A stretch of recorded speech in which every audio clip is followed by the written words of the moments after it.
मैं जिद पर आ जाऊं तो दुनिया पलट दूं। मेरे सबर के फल से अभी तुम वाकिफ कहाँ हो?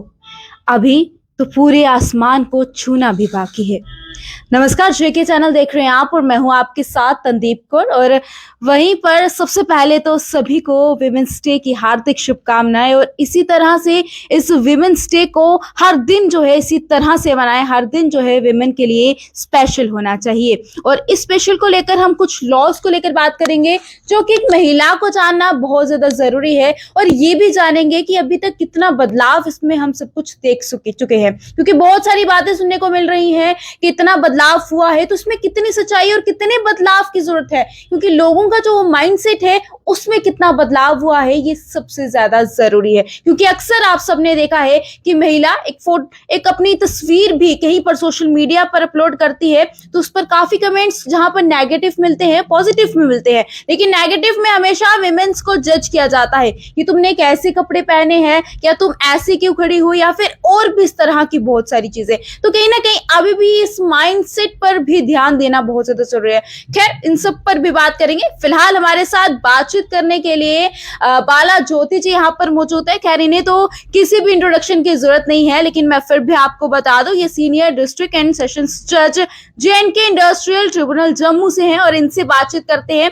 मैम, सबसे पहले तो विमेंस डे पर आपको भी हार्दिक शुभकामनाएं। Thank you so much. तो मैम, सबसे पहले मैं जानना चाहूंगी, काफी लॉज विमेंस को लेकर है, अभी भी कुछ ऐसे सामने आ रहे हैं जो पता ही नहीं है। जैसे कोई भी अगर चलते रास्ते पर कोई कमेंट करता है विमेन को, तो विमेन उसके अगेंस्ट भी कंप्लेंट फाइल कर सकती है, उस पर भी केस जो है हो सकता है। लेकिन मैं ये जानना चाहूंगी, सबसे पहला सवाल, कि आपने अपने करियर में अभी तक क्या देखा, कितना बदलाव हुआ शुरू से लेकर अभी तक? Definitely there is a tremendous change, बहुत बदलाव आया है। इनिशियली तो पहले लीगल प्रोफेशन में बहुत लिमिटेड नंबर ऑफ फीमेल्स होता था, चाहे वो जुडिशरी में है, चाहे वो वकालत में है। आज देखिए गांव-गांव में, डिस्ट्रिक्ट लेवल पे, तहसील लेवल पे, ताल्लुक लेवल पे women advocates they are working so good. और लीगल प्रोफेशन में काफ़ी इनका नंबर बढ़ोतरी हुई है। यहाँ तक लॉज की आपने बात की, देखिए लॉज सक्षम हैं, ट्रेमेंडस लॉज हैं। हाँ, definitely keeping in view the needs of the society, जो सोसाइटी की ज़रूरत है, चेंजिंग सिनेरियो, काफ़ी सारे लॉज में बदलाव आए हैं। रेप लॉज आप सुनते थे कि, लेकिन उसमें भी जब निर्भया का केस हुआ तो जस्टिस वर्मा कमीशन के अकॉर्डिंगली काफ़ी गाइडलाइंस आई। जहाँ sexual harassment at work place की जब आप बात करते हैं तो विशाखा का केस हुआ था राजस्थान में, उसको मद्देनजर रखते हुए सेफ्टी ऑफ वर्किंग विमेन की इज ए प्राइम कंसर्न, उसके मद्देनजर रखते हुए काफ़ी गाइडलाइंस इशू हुए कि वर्किंग विमेन को कैसे कंजीनियल एटमॉस्फेयर मिले, उनकी सेफ्टी के लिए क्या प्राविधान हो। या फिर आप देखिए कि डोमेस्टिक वायलेंस एक्ट इंट्रोड्यूस हुआ पिछले कई सालों से। ऐसा नहीं है कि लोगों को नॉलेज नहीं, नॉलेज थी, लिमिटेड नॉलेज थी, लोगों को पता ही नहीं था अपने हकूक के बारे में। और डोमेस्टिक वायलेंस का एक बड़ा रॉन्ग सा नोशन लोगों को है कि शायद वायलेंस सिर्फ विमेन के अगेंस्ट ही होता है, मेल के अगेंस्ट भी हो सकता है। तो जो प्रोटेक्शन ऑफिसर है, जो मैजिस्ट्रेट्स हैं, वो अपनी अहम जिम्मेवारी से अपना काम कर रहे हैं, लेकिन नैतिक जिम्मेवारी समाज की है, हम सब की। जब हम इक्वालिटी की बात करते हैं, मेल फीमेल की बात करते हैं, तो मुझे लगता है जैसे आपने शुरू में कहा कि एटीट्यूडनल चेंजेस की, तो डेफिनेटली जब हमने एक प्रोग्रेसिव सोसाइटी बनानी है तो मेल फीमेल की डिस्क्रिमिनेशन ना करते हुए, जेंडर डिस्पैरिटी की बात ना करते हुए, सबके से ओवरऑल ग्रोथ डेवलपमेंट की बात जब करनी है, तो फिर हमें लगता है कि डोमेस्टिक वायलेंस सिर्फ फीमेल तक ही सीमित ना रह जाए। उसमें बहुत सारे, आप देखिए, एल्डरली लोग भी हैं जिनका शोषण हो रहा है, बच्चे भी हैं जिनका शोषण हो रहा है। Live in relationship supreme court ने लीगलाइज कर दिया। बहुत सारे कपल्स थे विदाउट मैरिजेस, वो काफी सालों से इकट्ठे रहते थे, और उनके जो बच्चे वो इलेस्टिमेट ट्रीट होते थे, ना कोई मेंटेनेंस था। तो काफी सालों के साथ इकट्ठे रहने के बावजूद जब कपल्स आपस में सेपरेट हो जाते थे किसी मिसअंडरस्टैंडिंग की वजह से, या इनकम्पैटिबिलिटी की वजह से, या वो प्रॉपर्ली वर्कआउट नहीं करता था रिलेशनशिप, तो उनके जो ऑफस्प्रिंग्स है, उनकी जो औलाद है आगे, तो उनको लीगलाइज स्टेटस जो है सुप्रीम कोर्ट ने दिया था। इसका मतलब डेफिनेटली बदलाव आया। बहुत सारी ऐसी सुप्रीम कोर्ट, आप देखिए स्पॉटलाइट पे विमेन डे पे कितनी सारी सुप्रीम कोर्ट की जजमेंट्स हैं जिसका स्पॉटलाइट है। राइट टू प्रॉपर्टी एक्ट कहाँ था फीमेल्स को? पिछले कुछ सालों में जब उनको इसमें फीमेल्स को भी बराबर का अधिकार मिला, तो ट्राइबल विमेन की बात आई। कि ट्राइबल वीमेन जो है वही she should be neglected, she must have equal rights with her को ब्रदर सिस्टर, उनको भी प्रॉपर्टी में उतने ही राइट्स मिलने चाहिए। इसी तरह जब आपने लॉज की बात की, रेप लॉज की बात की, आपने देखा होगा कि पहले तो उसका डेफिनेशन ही डिफरेंट था कि कंप्लीट एक्ट होना चाहिए, लेकिन आज नहीं है। आज उसकी देखिए कितनी एक्सटेंशन हो गया, मॉडिफिकेशन होगी। जैसे मैंने आपको कहा कि अमेंडमेंट्स हुई 2014 में जब क्रिमिनल लॉ अमेंडमेंट एक्ट आया, उसके अकॉर्डिंगली आप देखें कि रेप लॉ की तो definition even mere touch that is also मोस्टमेंट ऑफेंस। आप देखिए जुवेनाइल जस्टिस की बात करते हैं, छोटे छोटे बच्चों को आप अगर कोई उनका शोषण हो रहा है तो वो भी they are dealt according to law. ऐसी बात नहीं है, लॉ में लॉ इवॉल्व हुआ है, लॉ की बहुत सारी growth keeping in view the needs of the society. सिर्फ फर्क इतना है कि आज भी हम डिस्पाइट पढ़े लिखे जिसको हम अपने आप को क्लेम करते हैं, मुझे लगता है हम लोगों को we believe in academic more than to be practical.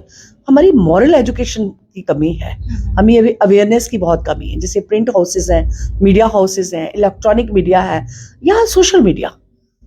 मैंने ये चीज़ देखी कि बजाय पॉजिटिव प्रैग्मेटिक अप्रोच होने के हम लोग और चीज़ों की तरफ अपना ज़्यादा कंसंट्रेशन देते हैं, ज़्यादा फोकस करते हैं। जो सोशल इश्यूज हैं, I think social media is the best platform. इसके थ्रू हम समाज का भला बहुत कर सकते हैं, बजाय कि नेगेटिविटी या किसी की ड्रेस पे कमेंट करें, किसी के कंडक्ट पे कमेंट करें। जो पॉजिटिव चीज़ें हैं इन इश्यूज को हाईलाइट करें। और ये भी नहीं कि विदाउट एप्लीकेशन ऑफ माइंड हम लोग, एक आदमी ने कोई कमेंट लिखा तो विदाउट एक्सेप्टिंग द ट्रूथ हम एकदम उसको फॉलो करना स्टार्ट करते हैं, the likes are dislikes without knowing the truth. So law की मंशा ये है कि दोनों पार्टीज को जब हमारे पास कोई मैटर आता है, we put them on notice. हम बगैर सुने दूसरी पार्टी को बगैर सुने कोई भी ऑर्डर, कोई भी जजमेंट नहीं करते, बिकॉज बेसिक ऑब्जेक्ट लॉ का है to hear the other side, audi alteram partem, nobody should be condemned unheard. दोनों पार्टीज को सुना जाता है, फिर जाके हम जो भी हुक्म दरमियानी करते हैं, इंटीरियम ऑर्डर जिसको कहते हैं, या मेन ऑर्डर करते हैं, वो सब दोनों पार्टीज को सुना जाता है। तो ये मंशा जरूर होती है कि कोई भी आदमी ये इग्नोर ना फील करे कि अदालत में भी हमारी सुनवाई नहीं हो रही। ऐसा नहीं है।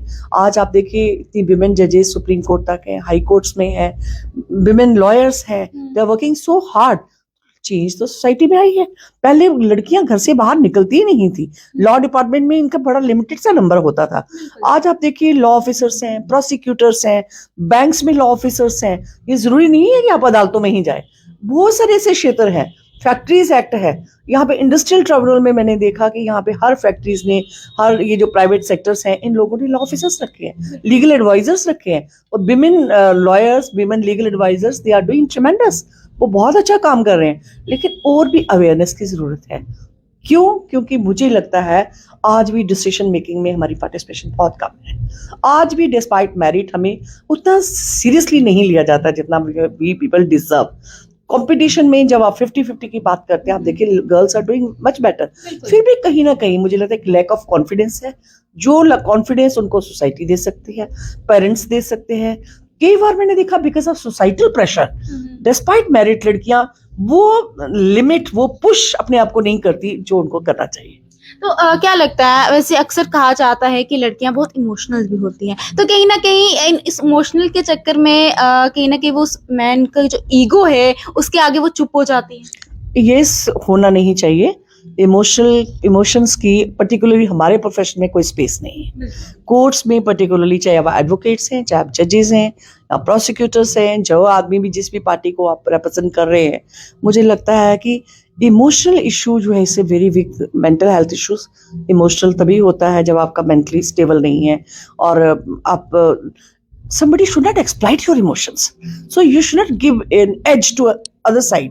So emotionally आदमी को strong होना बहुत जरूरी है, because अगर आपको emotions पे ही तो you can be taken otherwise, तो otherwise emotions have no space। जैसे मैंने retreat किया, तो मुझे लगता है कि confident women के लिए, जैसे socio economic, political, financially stability के लिए लड़कियों का पढ़ा लिखा होना, अवेयरनेस होना, मेंटली स्ट्रांग होना, मेंटल हेल्थ इश्यूज को प्रॉपर्ली एड्रेस किया जाना बहुत जरूरी है। तो आखिर में मैं आपसे मैसेज भी लेना चाहूंगी उन सब वुमेन्स के लिए जो अभी भी इन सब चीजों को लेकर सोच रही हैं कि हम आवाज उठाएं। आखिर में ये भी जानना चाहूंगी कि बहुत सारे केसेस ऐसे भी होते हैं जहां पर एक महिला आवाज उठाने तो आती है, लेकिन एक महिला ही उसकी आवाज दबाने की कोशिश करती है।